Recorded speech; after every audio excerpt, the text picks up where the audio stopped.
Kesukaan Allah ialah mengangkat orang yang rendah, meninggikan orang rendah. Dan itu menjadi gaya hidup.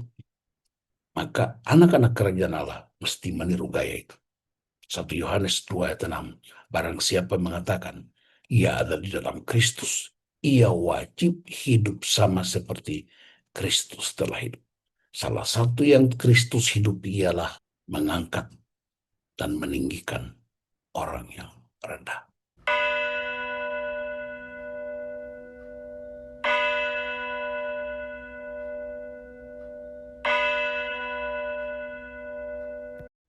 Tema kita masih tetap exalting the lowly, meninggikan yang rendah.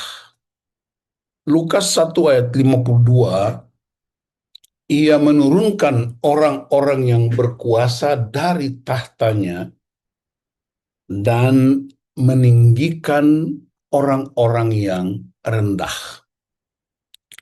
Ini pengakuan dari seorang Maria. Dalam bahasa Latin disebut Magnificat. Artinya ungkapan sukacita dan pujian Maria kepada Tuhan oleh karena karya besar yang telah Tuhan lakukan atasnya. Dia memuliakan Tuhan karena Tuhan memilihnya menjadi ibu Yesus. Dan kasih karunia-Nya bagi orang yang rendah hati. Dua wanita yang amat beda usianya dan juga siapa mereka. Maria itu seorang gadis perawan. Ketika dia bertemu dengan Elizabeth, seorang wanita tua, kalau pakai istilah sekarang itu nenek-nenek tua, Ibu Yohanes Pembaptis. Ya. Jadi Elizabeth sudah mengandung 6 bulan. Dia dikunjungi oleh Maria yang masih gadis. Lalu ada percakapan tidak membahas tentang hal ihwal wanita. Mestinya kan Maria bilang begini, ya kasihan nenek tua kok hamil sih. Apa kata dunia? Dia nggak bilang begitu. Elizabeth juga nggak tanya, kamu kok nggak kawin-kawin? Tidak. Mereka nggak menggosipkan diri mereka. Tetapi mereka memuliakan Allah. Wow. Pertemuan-pertemuan orang-orang yang hidup dalam Tuhan itu selalu membicarakan hal-hal yang sifatnya mulia, terutama tentang Tuhan. Elizabeth memuji Tuhan, mengatakan kepada Maria, engkau perempuan yang diberkati. Ya, itu meneguhkan, menguatkan. Karena mereka sama-sama mengalami kasih karunia Allah yang luar biasa. Gadis yang mungkin di kampungnya tidak terlalu populer, tidak terkenal, tidak menjadi buah bibir masyarakat, tapi dari dua perempuan yang beda usia ini, justru mereka mengungkapkan iman mereka. Nah, nyanyian pujian Maria Magnificat ini menunjukkan sekali lagi yang pertama, dia memuliakan Tuhan. Karena siapakah saya Tuhan mau pakai? Dia Tuhan mau tumpangi kandungannya untuk menyelamatkan bangsa. Itu sebabnya saya selalu katakan kepada para pria di berbagai tempat, jangan pernah menyia-nyiakan kehadiran perempuan. Jangan pernah menghina perempuan. karena kandungannya dipinjam Tuhan untuk menyelamatkan dunia. Sekarang ya terutama anak-anak wanita yang tidak mungkin lagi melahirkan Yesus karena Yesus cuma satu. Tapi kalau dari mulutmu, dari hatimu selalu melakukan sebuah magnifikat, maka Anda akan mengandung dan melahirkan anak-anak ilahi yang berdampak di zaman mereka. Yang kedua, magnifikat Maria itu rupanya diambil alih sebagai sebuah seruan revolusioner karena Tuhan merendahkan yang berkuasa dan meninggikan orang yang rendah.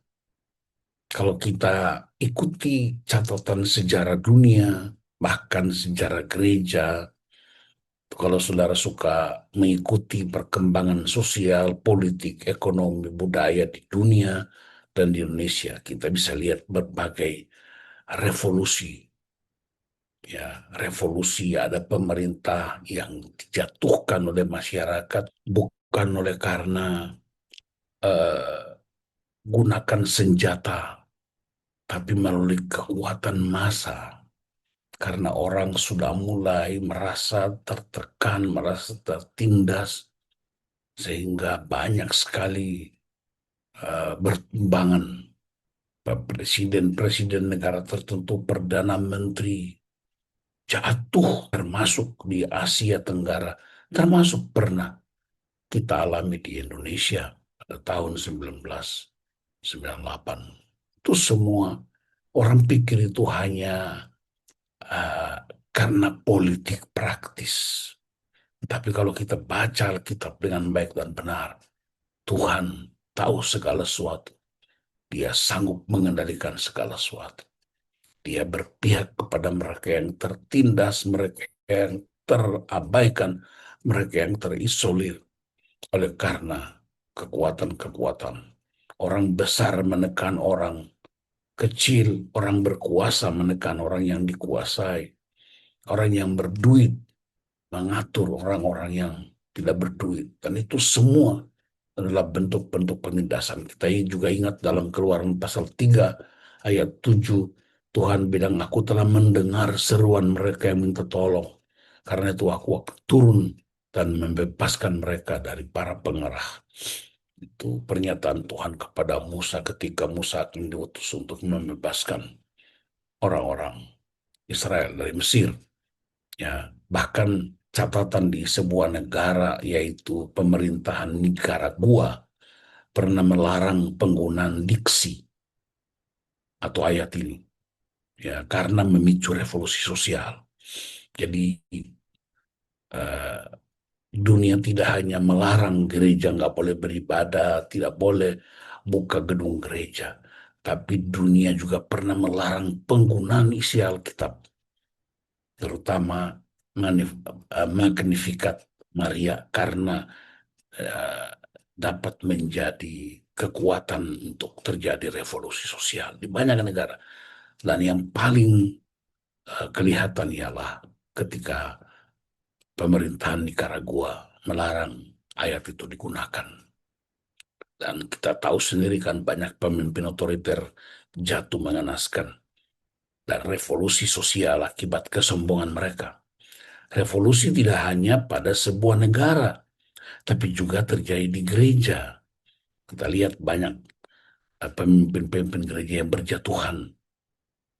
Eh, Ada keluarga-keluarga juga terjadi apa itu revolusi, istri yang tidak mau tunduk kepada otoritas suami, suami yang mengabaikan istri.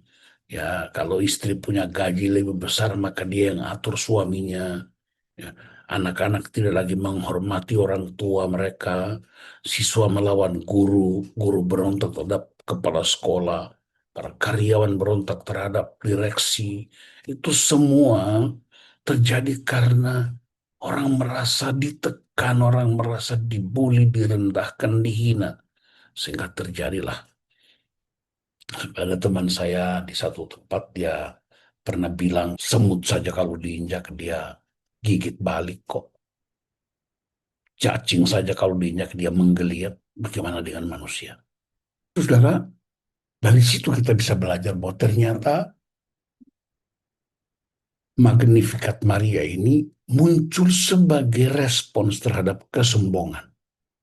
Kesombongan para pemimpin agama, kesombongan para penguasa, kesombongan para orang-orang kaya. Lalu saya buka dokumen-dokumen yang lama, saya temukan bagaimana kita tahu seseorang sombong. Anda bisa periksa apakah saya sombong atau tidak. Itu lakukanlah semacam check up rohani. Ya, kalau Anda ke dokter, dia pasti periksa tensinya. Oke, saya mau periksa gula darah, saya mau periksa jantung, saya mau periksa kolesterol. Itu kita sering sekali melakukan check up kesehatan. Tapi kita juga perlu lakukan check up rohani. Dan saya berdoa supaya setiap pagi kita KJP ini mesti juga menjadi media utama untuk melakukan check up rohani kita. Orang tanda-tanda sombong itu tergantung pada si aku, tergantung pada egonya sendiri. Cenderung mencuri kemuliaan Tuhan, suka menuntut orang lain. Dia merasa lebih kaya, lebih pintar, lebih berwibawa, lebih berotoritas. Iri hati, tamak. Saya kecewa sedikit ketika saya tahu bahwa ada seorang hamba Tuhan yang justru menolak kalau saya diminta untuk bicara di sebuah forum. Alasannya, dia bilang sama pemimpin, alasannya Panus kan baru. Ya, saya baru di organisasimu, tapi saya ini udah tua bangka di pelayanan. Jadi selalu mengukur seseorang kan baru bergabung. Kalau saya baru bergabung sama kami, tapi saya bukan baru bergabung dengan pelayanan. Jadi itu karena iri, ya, dan tamak, ingin ambilnya banyak, lebih. Yang penting aku. Dia punya roh yang sulit dihajar. Kalau disampaikan sesuatu kebenaran, selalu punya alasan untuk membenarkan diri. Oportunis, tidak loyal, manfaatkan kesempatan, tidak sabar, ya, suka menyenangkan orang lain. Ini yang sekarang lagi populer namanya menjilat atau pasar, mengasihi diri sendiri. Yang dalam pelayanan pemulihan namanya roh inkubus, mengasihi diri sendiri. Nah, jadi saudara, mungkin saudara bisa tambahkan, tapi mari kita periksa aja materi ini menolong kita untuk melakukan check up rohani kita. Apakah kita ini meninggikan orang lain, mengangkat orang lain, atau justru sebaliknya? Saya kutip peristiwa Yesaya 14 ayat 12 sampai 14. Kesombongan mengubah malaikat jadi iblis. Tetapi kerendahan hati mengubah manusia menjadi seperti malaikat. Dari mana statement ini? Ketika malaikat Hillel yang adalah penyembah, begitu dahsyat penyembahan kepada Tuhan, sehingga dia kemudian berubah pikirannya, ingin menjadi sama dengan Allah, ingin naik ke tempat yang lebih tinggi, ingin berkuasa, maka Allah buang dia ke bumi.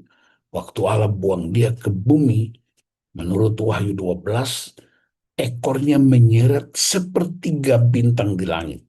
Kenal kita bilang malaikat-malaikat itu banyaknya seperti bintang di langit.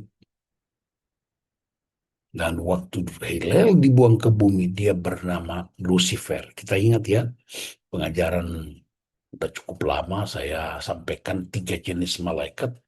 Gabriel, El, ya, malaikat Gabriel yang menyampaikan pesan-pesan Tuhan kepada manusia, Abraham, Sarah, eh, Yusuf, Maria, para gembala di padang Efrata, itu malaikat pembawa pesan ilahi. Ada malaikat yang berikutnya, Mikael, itu malaikat yang berperang menjaga teritori wilayah. Dalam Wahyu Yudas 1 ayat 9 itu, malaikat Mikael berperang dengan iblis untuk merebut mayat Musa. Itu contohnya. Lalu malaikat Hillel itu tugas utamanya dan satu-satunya menyembah. Masing-masing punya kelompok tuh kira-kira begitu. Nah, saudara cari di Alkitab bahasa Indonesia nggak ada nama Hillel. Yang ada itu hanya Gabriel dan Mikael. Nah, kenapa Hillel tidak diterjemahkan ke Alkitab bahasa Indonesia? Karena ini soal kerukunan di Indonesia. Nama ini kan juga dipakai oleh pihak lain untuk menentukan sesuatu. Masih ingat ya?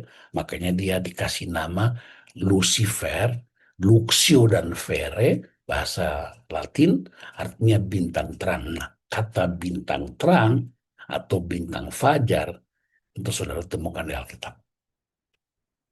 Tapi kalau di terjemahan lain Septuaginta atau bahasa Alkitab dalam bahasa Latin itu ada istilah Lucifer. Jadi sekali lagi orang yang sombong itu berkelakuan iblis. Tapi orang yang rendah hati berkelakuan malaikat. 3 prinsip magnifikat yang disebut dengan revolusi Allah kira-kira istilahnya ya. Yang pertama, Allah mencerai-beraikan orang yang congkak hatinya. William Berkeley menyebutnya revolusi moral. Yaitu kita bisa bandingkan peristiwa Menara Babel pada Kejadian 11 dan peristiwa Pentakosta Perjanjian Baru, Kisah Para Rasul 2. Menara Babel itu ada kesombongan, ada keakuan, ada keinginan untuk lebih hebat dari Tuhan, dan mereka dikacaukan dengan satu cara yang paling ajaib, bahasa. Ketika saling tidak mengerti, terjadi kekacauan yang luar biasa. Kita jaga supaya jangan sampai menara Babel terjadi di gereja, menara Babel terjadi di rumah tangga kita. Bisa jadi menara Babel itu ada di dalam komunitas kita. Karena bahasa sama Indonesia, tapi enggak nyambung. Peristiwa Pentakosta justru Tuhan menyatukan kembali. Cara menyatukannya, Roh Kudus diberikan. Jadi Allah mencerai-beraikan orang yang congkak hatinya. Dari situ kita bisa belajar. Kerajaan Allah menyingkapkan kematian kecongkakan. Jadi kalau Anda dan saya, kita mengaku warga kerajaan Allah, maka mestinya kecongkakan itu mati. Mengapa? Karena orang yang hidup di dalam Kristus, ia akan meniadakan kecongkakannya. Prinsip magnifikat kedua ialah ia menurunkan orang-orang yang berkuasa dan meninggikan orang-orang rendah. Ini yang disebut revolusi sosial. Berarti apa? Kerajaan Allah mengakhiri gengsi dan kesombongan duniawi. Ada sebuah kisah menarik di Roma. Tidak ada seorang pria namanya Muretus. Muretus itu orang yang suka bersepeda keliling kota Roma. Dia orang biasa saja. Satu ketika dia jatuh sakit dan tinggal di pinggir jalan, lalu ada orang tolong dia bawa ke rumah sakit. Nah, waktu dia diperiksa di rumah sakit di Roma, para dokter itu berbicara dalam bahasa Latin. Mereka sepakat untuk menjadikan pasien ini, Muretus ini, sebagai eksperimen penyembuhan bagi pasien-pasien yang lain. Kenapa? Karena mereka anggap dia ini orang biasa aja, orang yang tidak berharga, orang yang tidak berguna. Dokter-dokter itu sengaja bicara dalam bahasa Latin, tidak dalam bahasa Itali. Nah, mereka tidak tahu ternyata Muretus ngerti bahasa Latin. Nah, para dokter sebelum bertindak, Muretus angkat bicara pakai bahasa Latin. Dia bilang begini, janganlah sebut seseorang tidak berharga, karena Kristus telah mati untuknya. Wow, tiap pagi kita dengar eh, Pak Gembala bicara tentang kuasa salib dan kehidupan kita yang dahsyat, maka kisah Muretus mengingatkan saya dan kita untuk jangan pernah berkata orang tidak berharga, siapapun dia, karena Kristus telah mati untuknya. Yesus mati buat setiap orang, dia nggak pilih kamu apa jabatan, mungkin tidak pilih orang kaya, tidak pilih orang berkuasa, semua orang dan semua orang berharga. Kerajaan Allah meniadakan klaster sosial dalam masyarakat. Kalau kita warga kerajaan Allah, kita tidak punya pola berpikir seperti para dokter itu. Yang ketiga, Magnificat revolusi Allah. Ia melimpahkan segala yang baik kepada orang yang lapar dan menyuruh orang kaya pergi dengan tangan hampa. Ini yang disebut revolusi ekonomi. Kerajaan Allah meniadakan kerakusan. Sebab dalam Kristus kita saling berbagi. Bandingkan Matius 25 tentang kepedulian agung Yesus. Ada orang yang mengambil sebanyak-banyaknya untuk dia. Orang yang rakus ingin menguasai semuanya. Tapi warga kerajaan Allah berpikir dan bertindak seperti Kristus. Ketika aku lapar, kau memberi aku makan. Ketika aku haus, kau memberi aku minum. Ketika aku telanjang, kau memberi aku pakaian. Ketika aku sakit, kau mengunjungi aku. Ketika aku menjadi orang asing, kau melawat aku. Koruptor itu bukan orang miskin. Orang yang berjabatan, men. Orang yang punya uang banyak. Dan mereka korupsi. Karena itu yang disebut rakus. Tidak pernah pikirkan orang lain. Dan ini salah satu cara merendahkan orang ialah mengambil untuk diri sendiri. Magnifikat kerajaan Allah itu sifatnya personal, tapi komunal. Sesungguhnya revolusi Allah yang amat dahsyat ialah Yesus turun dari surga. Dia melakukan pertukaran sejati. Bayangkan dia anak Allah yang hidup, Allah yang luar biasa dahsyat dan ajaib, justru turun dari surga. Kita nggak mau turun-turun dari tempat tidur. Maunya tidur terus, nikmati terus. Nggak mau turun dari panggung. Nggak mau turun dari mimbar. Itu Tuhan yang kasih turun.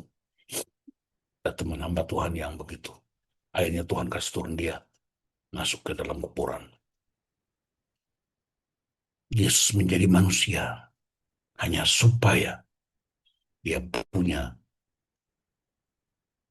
cara untuk menyelamatkan manusia. Dia menjalani penderitaan. Dia mengidentifikasi diri dengan orang-orang yang hina. Ketika kamu melakukannya bagi saudara yang hina ini, kamu telah melakukannya bagiku. Berarti Yesus mengidentikan diri. Dan itu dia buktikan melalui kehadiran dia di dunia. Dia menjalani salib dan kematian. Dia bangkit dan naik ke surga. Dia mengutus Roh Kudus bagi setiap pribadi dan komunitas. Kita diperintahkan untuk pergi dan lakukan amanat agung. Pergi beritakan kabar baik itu. Tapi kepedulian agung. Beri mereka makan, beri mereka minum. Orang yang suka memberi karena dia punya. beri mereka doa, beri mereka firman, beri mereka kekuatan iman, pengharapan. Dan saya menyebut semuanya itu hakikat kerajaan Allah ialah exalted, the lowly. Mengapa?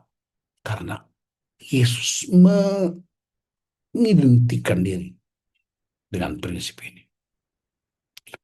Pertanyaannya, di manakah posisi kita? Ingat, kemuliaan seseorang tidak ditentukan oleh asal-usul suku, harta kekayaan, jabatan, atau gelar akademis. Tetapi terletak pada kerelaan mengangkat dan meninggikan mereka yang hina dan rendah. Matius 25 ayat 40. Dan raja itu akan menjawab mereka, aku berkata kepadamu, sesungguhnya itu kalau bahasa Inggrisnya itu most assuredly, sesungguhnya. Itu penekanan kalimat itu. Segala sesuatu yang kamu lakukan untuk salah seorang dari saudaraku yang paling hina ini, kamu telah melakukannya untuk aku.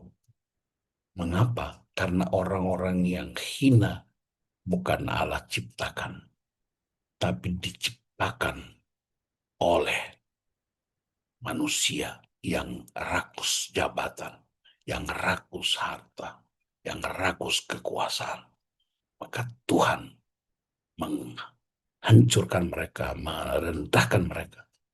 Dan Tuhan mengangkat orang-orang yang rendah. Dan kita baca di hampir seluruh Alkitab, kita temukan orang-orang yang dipakai dahsyat oleh Tuhan ialah orang-orang yang diabaikan, dilecehkan, dibuli, dan dianggap rendah.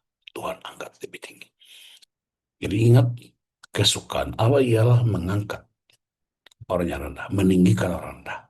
Dan itu menjadi gaya hidup. Maka anak-anak kerajaan Allah mesti meniru gaya itu. 1 Yohanes 2 ayat 6. Barang siapa mengatakan, ia ada di dalam Kristus, ia wajib hidup sama seperti Kristus telah hidup. Salah satu yang Kristus hidup ialah mengangkat dan meninggikan orang yang rendah. Tuhan Yesus berkati. Amin.